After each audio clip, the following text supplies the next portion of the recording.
Welcome to This Explainer. Today, we're unpacking one of the most dramatic and frankly devastating economic shifts in modern history, the Soviet Union's first five-year plan. It's a staggering story.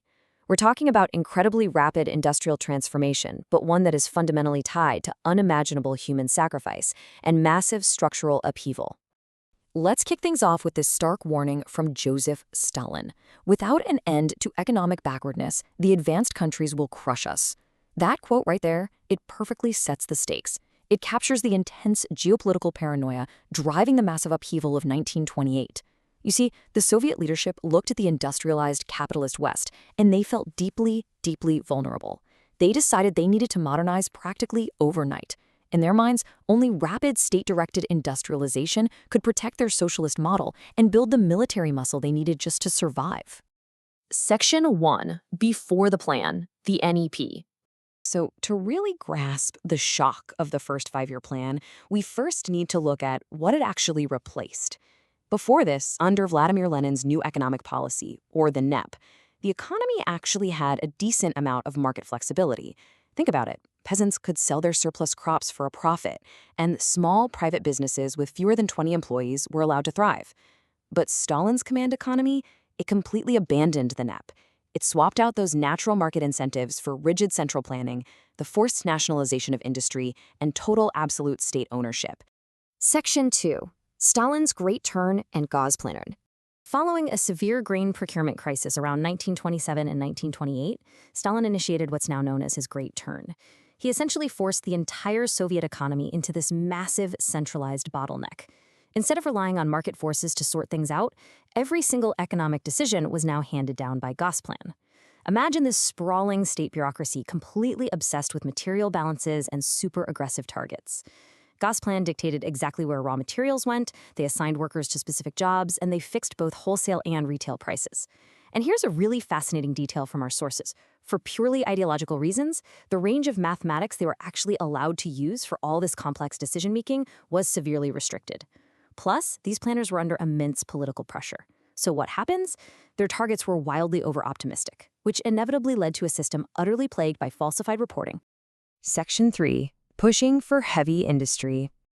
Okay, with the mechanics of Gosplan fully in place, the Soviet leadership set their sights strictly on rapid industrialization. And to get there, the state leveraged some incredibly intense political propaganda. I mean, look at this mathematically impossible slogan, 2 + 2 = 5. The idea was to push workers so hard that they'd complete a five-year plan in just 4 years.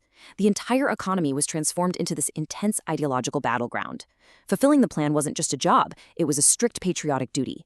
Overfulfilling it, that was the absolute highest honor. But, as our sources point out, there's a catch. In this command system, strict top-down discipline often completely replaced natural human motivation, and those rigid commands totally stamped out any local entrepreneurial initiative. So, you might be wondering, where exactly was all of this massive effort directed? Well, a staggering 78% of all industrial investments went strictly into heavy industries. We're talking coal, steel, cement, and machine tools. The main objective here was to build the heavy foundation for an autonomous, fully mechanized economy. But here's the massive trade-off. By prioritizing those heavy sectors so aggressively, Gosplan severely neglected light industry, and that meant the production of basic, everyday consumer goods was practically abandoned. Now, looking at the data, it reveals this explosive, almost unbelievable growth. Keep in mind, between 1928 and 1932, the capitalist world was being absolutely crippled by the Great Depression. But the Soviet Union? They practically doubled their heavy industrial output. Look at coal. It leaped from 35 million tons to 64 million tons. Oil output nearly doubled. Pig iron jumped from 3.2 to over 6 million tons.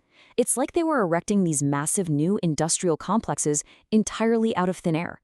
In just a few short years, the Soviet Union literally jumped from being the fifth most industrialized nation in the world all the way to the second, trailing only the United States. Section 4.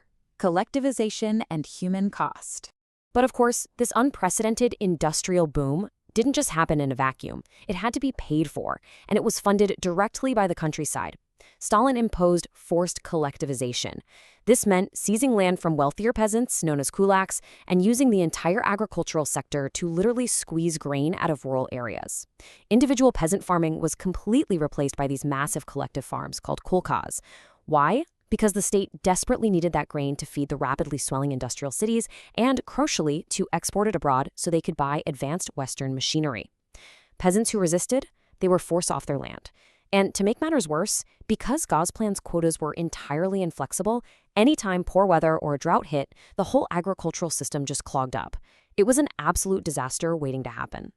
And right here is where an era-defining paradox really emerges. While steel and coal production were absolutely skyrocketing on paper, basic food consumption for the average citizen was plummeting drastically. Check this out. Between 1928 and 1932, bread consumption took a hit. But look at meat and lard. Consumption dropped by more than half, from nearly 25 kilograms per head down to just over 11. Butter was almost cut in half, too. The reality was brutal. The massive industrial quotas were being met, sure, but the very people supplying the capital to make it happen were practically starving. The consequence of all this weaponized resource extraction was a catastrophic, completely devastating famine between 1932 and 1933. We're talking about an estimated 3.3 to 8.7 million lives lost across the Soviet Union. This horror was felt particularly hard in Soviet Ukraine during the Holodomor. Millions of people literally starved to death, all while the state continued to mercilessly export grain just to meet those rigid industrial targets. The sheer human toll of this policy is staggering. It really remains one of the absolute darkest marks on 20th century history. Section 5. Legacy of the First Plan.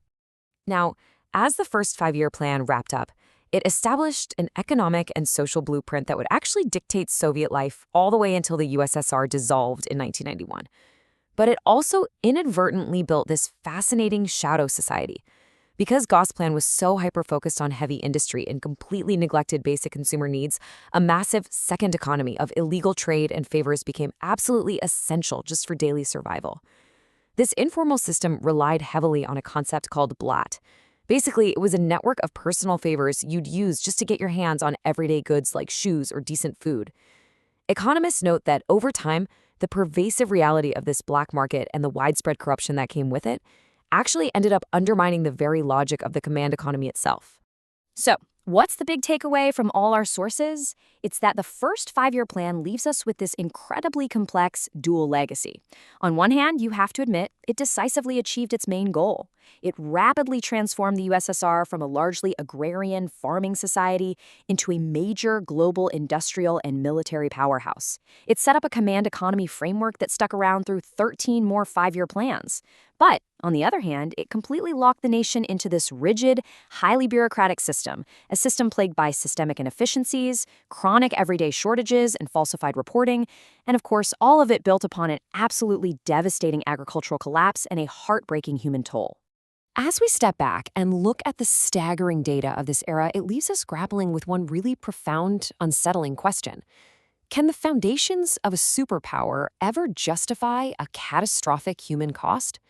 It's the ultimate paradox of progress, right? And it's a historical tension that economists and historians are literally still trying to untangle today. Thanks so much for joining me for this explainer. This was a massive, wildly complex turning point in our global history, and I hope it gave you something to really think about.